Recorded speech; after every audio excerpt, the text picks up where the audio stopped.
आज हम बीज बोने वाले दृष्टांत को देखते हैं, जिसे हम मार्क 4 अध्याय के 1 से 20 में पाते हैं। यह उस समय की बात है जब यीशु मसीह हमारे साथ थे और कहानी से हमें वचन के शिक्षाते थे। मुझे लगता आज यह वचन में ध्यान देना चाहिए। क्यों? क्योंकि समय आ गया प्रभु यीशु के दूसरे आगमन की और हमें अपने मन फिराने की। तो चलिए आगे बढ़ाते और समझते आज की सच्चाई को। कहानी शुरू करने के पहले आप सबसे विनती है कि वीडियो को शेयर और सब्सक्राइब करें, जिससे हम वचन में जुड़े रहे और प्रचार को आगे बढ़ाने में मदद करें। एक दिन यीशु फिर झील के किनारे उपदेश देने लगा। उसके चारों ओर इतनी भीड़ जमा हो गई कि वह नाव पर चढ़कर झील के किनारे बैठ गया, जबकि बाकी लोग झील के किनारे खड़े थे। तब उन्होंने एक बोने वाले की कहानी बताया, जिसने 4 अलग अलग मिट्टी के प्रकारों पर बीज बोए।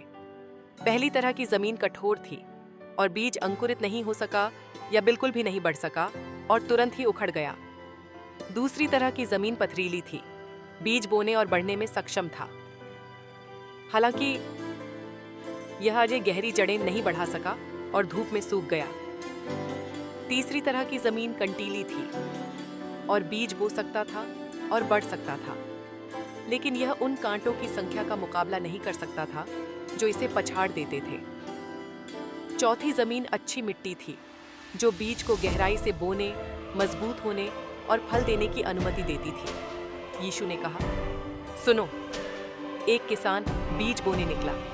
कुछ बीज रास्ते पर गिरे जहां जमीन बहुत सख्त थी और चिड़ियां आकर बीज खा गईं। यीशु ने इस दृष्टांत का उपयोग अपने अनुयायियों और शिष्यों को यह समझाने के लिए किया था। दृष्टांत में बोने वाला यीशु है और बीज परमेश्वर का वचन है।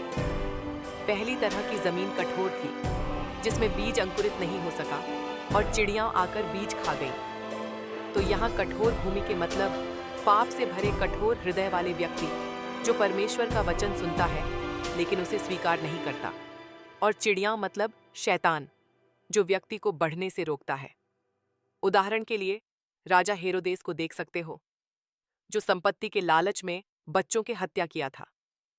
ऐसे लोग आज भी हैं, जो हर रविवार चर्च तो जाते हैं, पर उनके ध्यान परमेश्वर के वचन में नहीं बल्कि उनके मोबाइल पर होता है, जो आज धन के मास्टरमाइंड है।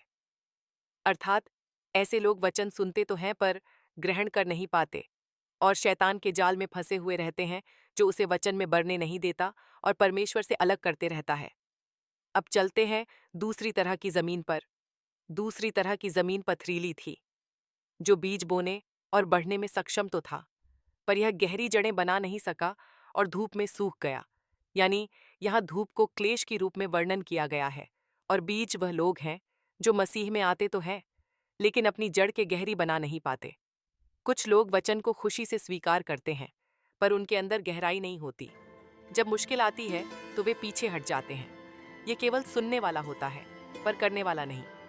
अगर वचन के कारण जरा सी भी क्लेश और सताव के पामर का सामना कर नहीं पाता है और फिर गिर जाता, यानी भाग जाता, अर्थात विश्वास को अस्वीकार करता है, इसलिए सुसमाचार उसमें कोई फल नहीं लाता। और लाए भी कैसे? क्योंकि वचन कहते हैं विश्वास में ही प्राप्ति होती है। तीसरी भूमि कांटेदार जमीन, यानी व्यस्त और उलझा दिल। कुछ लोग वचन सुनते हैं, लेकिन दुनियावी चिंता, धन और इच्छाएं वचन को दबा देती हैं और वे फल नहीं लाते, उसे बर्बाद कर देते हैं। वे वचन को उसके भीतर दबा देते हैं और वह फलहीन हो जाता है। अर्थात यीशु मसीह के अर्थ है कांटेदार भूमि पर वचन रूपी बीज उगता तो है और बढ़ता भी है, पर उसके साथ साथ कांटेदार झाड़ियां भी बढ़ती जाती हैं और यह इतना बढ़ जाता कि वचन रूपी अंकुरित पौधे को बढ़ने नहीं देता। इसके मुख्य कारण है धन के धोखा और अभिलाषाओं के इच्छा, जो उसे संसार के भय और धन के दास बनाकर रख देता है और मसीह में बढ़ नहीं पाते। आज अनेक ऐसे मसीह लोग हैं जो दिखाव के लिए वचन सुनते तो हैं और उन्हें देखकर ऐसा लगता है कि वह परमेश्वर के राज्य का सच्चा बंदा है, लेकिन संसार की चिंता, धन के भूखा और गलत अभिलाषा उसे मसीह में बढ़ने नहीं देता। हाँ, ये सच है। आज के दिन में संसार की चिंता और धन के सुख हमारे अंदर बोया गया वचन को दबा देती है और नाश की ओर ले जा रही है। शायद इसलिए आज मसीह लोग अपने जीवन में फल नहीं ला पा रहे हैं। चौथी जमीन, अच्छी जमीन, खुला और तैयार दिल, अच्छी भूमि। वह लोग हैं जिसने परमेश्वर के वचन को सुना और प्राप्त किया है और उसे अपने जीवन में जड़ पकड़ने और बढ़ने दिया है। यह लोग सच्चे उद्धार का प्रतिनिधित्व करता है, जो अच्छे फल देता है। वे अच्छे काम करते हैं और दूसरों को भी मदद करते हैं, जैसे अच्छी फसल।